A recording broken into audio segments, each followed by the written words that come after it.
എന്താണ് ഐശ്വര്യയുടെ ഹോബീസ് ഒക്കെ എന്തൊക്കെയാ? ഹോബീസ് എന്ന് പറയുമ്പോൾ ബുക്ക് വായിക്കാൻ ഭയങ്കര ഇഷ്ടമാണ്, പിന്നെ പെയിന്റിങ് ചെയ്യാൻ ഇഷ്ടമാണ്. ശരിക്കും ഇതിലെ പോലെ പടം വരയ്ക്കോ? നമ്മുടെ സീരിയലിൽ ഏതെങ്കിലും ഡ്രോയിങ് റിയലിൽ ചെയ്തിട്ടുണ്ടോ? ഇല്ല, നമുക്ക് സമയം കിട്ടൂല. ഓൾറെഡി ആർട്ട് ഡയറക്ടർ എല്ലാം ചെയ്ത് വെച്ചിട്ട് സീൻ റെഡി ആവുമ്പോൾ നമ്മൾ അത് ടച്ച് ചെയ്തിട്ട് നമ്മൾ ചെയ്യുന്നത് പോലെ ചെയ്യും. അതാണ്, നമ്മൾ ഇരുന്ന് വരയ്ക്കാനുള്ള ആ സമയം കിട്ടൂലല്ലോ. അതെ അതെ അതെ അതെ. സോന ഇല്ല ഇവിടെ, കുട്ടി പാറു. അവളുടെ കൂടെയുള്ള ഒരു കോംബോ എങ്ങനെയാണ്? അവളെന്നെ അമ്മ എന്നാണ് വിളിക്കും, ഐഷമ്മ അങ്ങനെയാണ് വിളിക്കും. നിങ്ങളൊരു റീല് ഞാൻ കണ്ടിരുന്നു, മറ്റേ നിങ്ങൾ രണ്ടാളൂടെ ഒരു തമിഴ് പാട്ടിന്റെ മറ്റേ ഒരു ഇത് ചെയ്തില്ലേ? കൊറേ ചെയ്തിട്ടുണ്ട്. അമ്മ എന്നാ സ്കൂളിലെ പോലെ അത് ഭയങ്കര വൈറലായി. അതൊക്കെ സെറ്റില് വെച്ചിട്ട് ഓൺ ദ സ്പോട്ട് വരുന്ന സാധനമാണോ? അതെ അതെ. അവള് വിളിക്കും, ഐഷമ്മ വാ നമുക്ക് എന്തെങ്കിലും റീൽ ചെയ്യാന്ന് വിളിക്കും. ഓക്കെ ഡി, ഏത് ചെയ്യാം, ഇത് കൊല്ല, ഇത് ചെയ്യാന്ന് പറയും. അങ്ങനെ വെറുതെ ചെയ്യുന്നതാണ്, വെറുതെ ആയിട്ട്. അതെ അതെ ചെയ്യുന്നതാ. ഫാമിലി സപ്പോർട്ട് ഒക്കെ എങ്ങനെയാ? എന്റെ അമ്മയ്ക്ക് അവരുടെ കുഞ്ഞിനാളിൽ അഭിനയിക്കണം ഭയങ്കര ആഗ്രഹം ഉണ്ടായിരുന്ന ഒരാളാണ്. സോ എന്റെ ചേച്ചിമാർ രണ്ടുപേരും ആക്ട്രസ് ആണ് തമിഴില്. സോ അങ്ങനെ ഞാനും കയറി വന്നു. ഭയങ്കര സപ്പോർട്ട്, ഫാമിലി സപ്പോർട്ടൊക്കെ ഭയങ്കര സപ്പോർട്ടാണ്. അമ്മ വരാറുണ്ടോ, ഇവിടെ വരാറുണ്ടോ? ഇവിടെ ഫാമിലി ആയിട്ടാണ് ഞാൻ ഉണ്ടായിരുന്നത്. ഇപ്പൊ അമ്മ നാട്ടിൽ പോയിരിക്കുവാണ്. ഇവിടെ സ്കെഡ്യൂൾ തീരുമ്പോൾ ഞാൻ നാട്ടിൽ പോകും. അങ്ങനെ. അതെ അതെ അതെ. അപ്പൊ അതുപോലെ തന്നെ ഇപ്പം അവിടുത്തെ ഫ്രണ്ട്സ്, തമിഴ്നാട്ടിലെ ഫ്രണ്ട്സ്, അവരൊക്കെ എങ്ങനെയാണ്? ഇവിടുത്തെ സീരിയല് ഇതൊക്കെ കാണാറുണ്ടോ?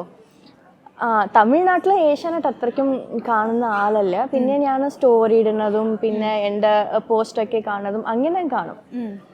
അല്ല, അവർക്ക് അറിയാലോ ഇവിടെ ഇങ്ങനെ ഭയങ്കര, അതൊക്കെ അറിയാം. ഫാൻസ് കൂടുതൽ എവിടെയാ ശരിക്കും? ഇവിടെ കേരളത്തിൽ തന്നെയാണ്.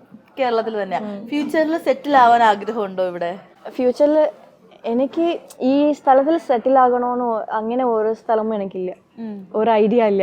ഞാൻ എവിടെ ആയിരിക്കും എനിക്ക് തന്നെ ഒരു പിടിയില്ല. ലൈഫ് അൺപ്ലാൻഡ് ആയിട്ട് പോകുന്ന അങ്ങനെ ഒരാളാണ് ഞാൻ. ഇതാണ് ഇങ്ങനെയാണെന്ന് ഞാൻ പ്ലാൻ ചെയ്യൂല. അപ്പൊ ഞാൻ ചോദിക്കട്ടെ, ഈ ഒരു ഇൻഡസ്ട്രിയിലോട്ട് വന്നതും ഒക്കെ അൺപ്ലാൻഡ് ആയിരുന്നോ? അതെ അതെ, അൺപ്ലാൻഡ് ആയിരുന്നു. അപ്പൊ ഇതില്ലായിരുന്നെങ്കിൽ എന്തായിരുന്നേനെ പ്രൊഫഷൻ? അതങ്ങനെ ഞാൻ ആലോചിച്ചിട്ടില്ല. മേ ബി എനിക്ക് കുക്കിംഗ് ഭയങ്കര ഇൻട്രസ്റ്റ് ആണ്. ഒരു ഷെഫായിരിക്കാം. ഷെഫ് ആവാനായിരിക്കും താല്പര്യം. അപ്പം ഈ സ്കൂളിലൊക്കെ പഠിക്കുമ്പോഴും ഇതേപോലെ എന്താ പറയാ, എക്സ്ട്രാ കരിക്കുലർ ആക്ടിവിറ്റീസ് അങ്ങനെ? Drawing, painting. പിന്നെ സ്പോർട്സില് ലോങ് ജമ്പ്. സ്പോർട്സ് ഗേൾ ആണ്. അങ്ങനെയല്ല, ഇങ്ങനെ ചോദിക്കുമ്പോൾ ആക്ടിവിറ്റീസ് ചോദിക്കുമ്പോൾ സ്കൂൾ ടൈമിൽ അതൊക്കെ ചെയ്തിട്ടുണ്ട്. പിന്നെ ആ റൂട്ടിൽ പോയിട്ടില്ല. പിന്നെ എന്തെങ്കിലും ഒരു ഫംഗ്ഷൻ വരുവാണെങ്കിൽ വിളിക്കും. മൗനരാഗത്തിൽ തന്നെ ഏതെങ്കിലും, ജസ്റ്റ് ഫോർ ഫൺ ചോദിക്കുക, ഏതെങ്കിലും ഒരു സീൻ, ആ സീൻ റീറൈറ്റ് ചെയ്യാനായിട്ട് ഒരു ഓപ്ഷൻ കിട്ടിയാൽ അത് ഏത് സീനായിരിക്കും ചെയ്യുന്നത്? പെട്ടെന്ന് ചോദിക്കുമ്പോൾ എനിക്ക് ഒന്നും കിട്ടുന്നില്ല. അല്ല, അങ്ങനെ ഒന്നുമില്ല, ഒരു സീൻ പോലും ഇല്ല. ഇത് റീറൈറ്റ് ചെയ്തിരിക്കാം? ഇല്ല, എല്ലാം പെർഫെക്റ്റ് ആണ്. ഈ എന്താ പറയുക, നമ്മൾ നേരത്തെ പറഞ്ഞ പോലെ ഈ ഫാൻസ് ഒക്കെ വന്നിങ്ങനെ സംസാരിക്കുന്ന ടൈമിൽ ഏറ്റവും കൂടുതൽ അയ്യോ ഇത്രയ്ക്ക് സ്നേഹം അങ്ങനെ ഞെട്ടിപ്പോയ സിറ്റുവേഷൻ ഉണ്ടോ? ഇപ്പോ ഡേ ബിഫോർ യെസ്റ്റർഡേ പത്മനാഭസ്വാമി ക്ഷേത്രത്തിൽ പോയായിരുന്നു. അപ്പോൾ ഒരമ്മ എന്നെ കണ്ടിട്ട് ഭയങ്കരമായിട്ട് അവർ നെർവസ് ആയി. കൈയൊക്കെ ഇങ്ങനെ അയ്യോ ഞാൻ ശരിക്കും കാണുന്നുണ്ട് എന്തെങ്കിലും തൊട്ട് കട്ടിപ്പിടിക്കട്ടെ അങ്ങനെയൊക്കെ. അപ്പൊ ഇത്രയും ഇഷ്ടായോ എന്നെ, അങ്ങനെ ഒരു ഇത് തോന്നി. അവർ പറഞ്ഞു ഞാൻ അമ്പലത്തിലേക്ക് വന്നത് എന്റെ ഭാഗ്യമാണ്, എന്നെ കണ്ടത് ഭാഗ്യമാണ്. ഞാൻ പറഞ്ഞു അയ്യോ ഇത്രയും വലിയ വാക്കുകളൊക്കെ അവർ യൂസ് ചെയ്യുന്നല്ലോ. അപ്പൊ എനിക്ക് ഭയങ്കര ഒരു അത്ഭുതമായി പോയി, ഭയങ്കര സന്തോഷമായിരുന്നു. ഒരു സോഷ്യൽ മീഡിയയിൽ നിൽക്കുന്ന ആളാണല്ലോ, ഒരു കൈൻഡ് ഓഫ് ഇൻഫ്ലുവൻസർ എന്ന് പറയാം, ആർട്ടിസ്റ്റ് ആണ്. അപ്പോൾ എപ്പോഴെങ്കിലും ഓഡിയൻസിന്റെ ഭാഗത്തുനിന്ന് ക്രിറ്റിസിസംസ് ഫേസ് ചെയ്യേണ്ടി വന്നിട്ടുണ്ടോ? അല്ലെങ്കിൽ ഫ്രണ്ട്സിന്റെ സൈഡിൽ നിന്നോ ഒരു ബെസ്റ്റ് ക്രിട്ടിക് അങ്ങനെ ഉണ്ടോ ഒരാള്? ഇല്ല. ക്രിട്ടിക് ഉണ്ടോ ലൈഫിലൊരു? ഇല്ല. ഫുൾ ടൈം പോസിറ്റിവിറ്റി സ്പ്രെഡ് ചെയ്യുന്ന ആളുകൾ. അതെ. നോ നെഗറ്റിവിറ്റി ആരെങ്കിലും കൊണ്ടുവന്നാൽ അപ്പൊ അടിച്ചു പുറത്താക്കും. അതെ. ഈ സൊസൈറ്റീനെ എങ്ങനെയാണ് ഐശ്വര്യ നോക്കി കാണുന്നത്? എനിക്ക് അങ്ങനെ പ്രത്യേകിച്ച് അങ്ങനെ ഒന്നുമില്ല.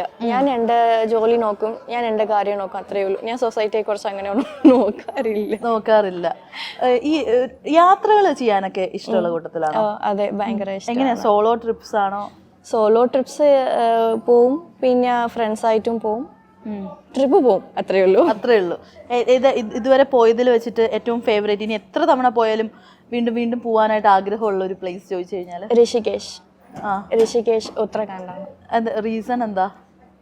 ഞാൻ പറഞ്ഞല്ലോ, എനിക്ക് അമ്പലങ്ങളൊക്കെ ഭയങ്കര ഇഷ്ടമാണ്. ഭയങ്കര പീസ്ഫുൾ ആയ ഒരു സ്ഥലമാണ്. ഒരു പ്രാവശ്യമേ പോയിട്ടുള്ളൂ, ഋഷികേശ് പോയിട്ട് പിന്നെ കേദാർനാഥൊക്കെ പോയിട്ടുണ്ടായിരുന്നു. എത്ര പ്രാവശ്യം പോകണമെന്ന് എനിക്ക് തോന്നിയാൽ ആ ഒരു പ്ലേസ് പോകണമെന്നുണ്ട്. ഈ അമ്പലങ്ങൾ അതൊക്കെ വിസിറ്റ് ചെയ്യാൻ കൂടുതൽ താല്പര്യം, ശരിക്കും പറഞ്ഞാൽ ചില ആളുകൾക്ക് അവിടുത്തെ പീസ് ഇഷ്ടമായിരിക്കും, ചിലരാണെങ്കിൽ അത്രയും ദൈവവിശ്വാസം കൂടിയിട്ടായിരിക്കും. ചില ആളുകൾ ആ ഒരു പീസ് എൻജോയ് ചെയ്യാൻ വേണ്ടി പോകും. അതിൽ ഏത് കൂട്ടത്തിൽ പെടും ഐശ്വര്യ? ഞാൻ രണ്ടും ഉണ്ട്. പീസ് ആണ് മോസ്റ്റ്ലി ആഗ്രഹിക്കുന്ന ഒരാളാണ്.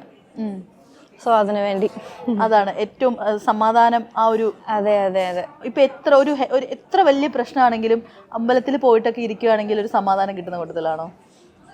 അല്ല, എത്ര വലിയ പ്രശ്നമാണെങ്കിലും വെറുതെ ഇരുന്നാൽ ആ പ്രശ്നം തീരൂല്ല. അതിന്റെ സൊല്യൂഷൻ നമ്മൾ കണ്ടുപിടിച്ചേ പറ്റൂ. അതെ അതെ അതെ. സോ നമുക്ക് ഒരു ഹെൽപ്പിന് വേണ്ടി ഒരു പീസ് വേണോ അല്ലേ?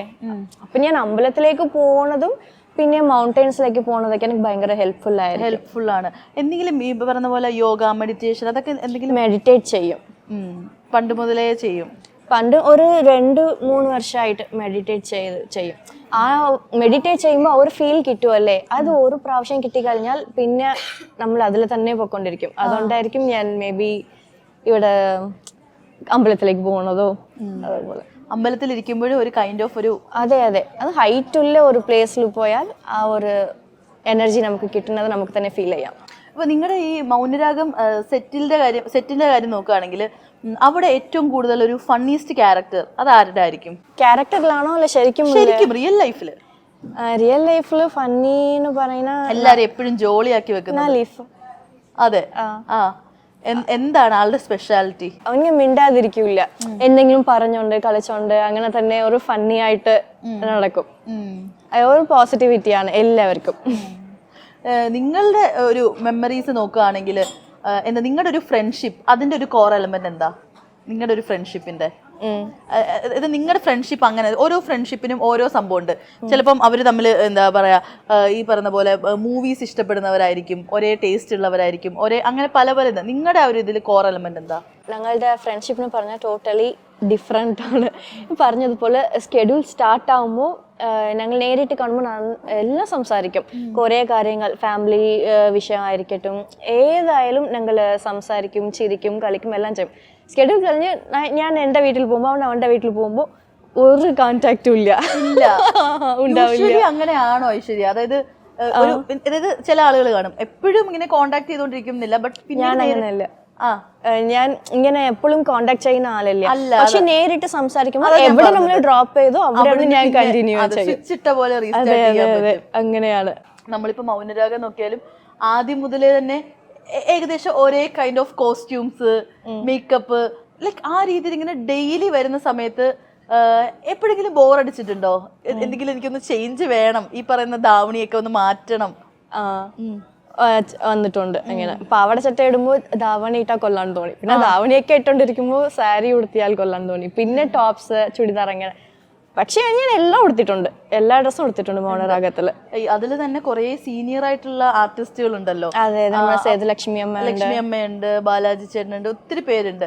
ഈ എന്താ ഓൾറെഡി ഐശ്വര്യ ഒരു ന്യൂ കമ്മർ ആയിരുന്നു മലയാളത്തിലോട്ട്. ഇവരൊക്കെ എങ്ങനെയായിരുന്നു ട്രീറ്റ് ചെയ്തത്? പേടി ഉണ്ടായിരുന്നു ഇവരുടെ അടുത്തൊക്കെ ആദ്യം മിങ്കിൾ ചെയ്യാനായിട്ട്? പേടി അങ്ങനെ ഇല്ല, എനിക്ക് പറയാമോ എന്നോന്ന് അറിയില്ല.